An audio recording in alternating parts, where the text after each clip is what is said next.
So we did all the hard work, right? We found out a little bit about who we are as a person, what we need in a particular school, and we probably have a list formed of probably around 12 to 24 different schools. Maybe some of you only have two or three, and that's okay too.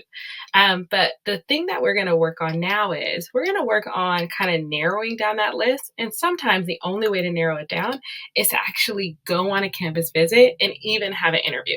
So let me kind of parallel this to what happens in the professional world. So in the professional world, a lot of times they'll advertise a job. They'll advertise this particular job. They'll get a whole bunch of resumes. They look through those resumes to find out which one matches them. And then they might offer an interview to 12 people. And guess what? That's just the first round. And so after the first round, maybe they invite 5 for the second round. And then maybe they invite their top 3 or 4 to an in-person interview. And so that's kind of what's going to happen. We're going to start figuring out, okay, we see that you look good on the website.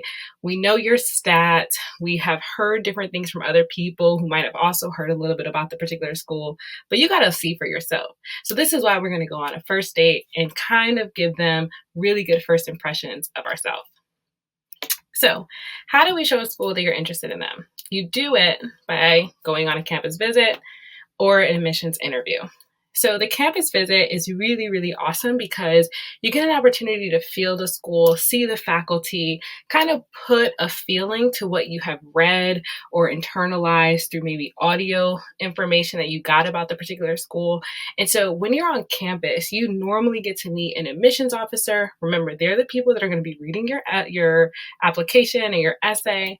You might be able to meet some faculty and sit in on a course, and you'll probably get to meet a student or 2 or 3 or 4, especially if you end up in the dining hall or the gym. Usually lots of students are there. And so when you're on campus, it's so important that you give a really good impression of yourself. You want to make sure that they know who you are. You want to make sure that when they leave here, they're going to look for your application. Of course, this is just a matchmaking process. So in the same way that they're trying to learn about you, you're also learning about them. So at the end of a campus visit, 1 or 2 things can happen. You're like, OMG, really love this school. I know it's for me. I didn't make a mistake by putting it on my list. Or you might say, oh, this school looks really good on paper. When I got there, the vibe wasn't right. And I'm going to listen to my gut and my intuition because there's thousands of other schools that I can, kind of understand and apply to. So when you're on campus and you're doing this visit, be on the lookout for how do you feel? What do you notice? Do you feel like you would feel like it's a good fit? Do you feel a little bit of imposter syndrome? All of those things are not necessarily good or bad, but they're just about noticing. Because how you feel on this particular visit might be how you feel in the next 4 years. Now, the second thing is an admissions interview. So interviews happen a couple of ways. Sometimes that you might not meet all the admissions criteria that they're looking for, and so you might request an admissions interview. You know that if they just meet you, if you can just get in front of someone there, they'll believe in you and believe in your purpose and believe in your place of being at that particular school.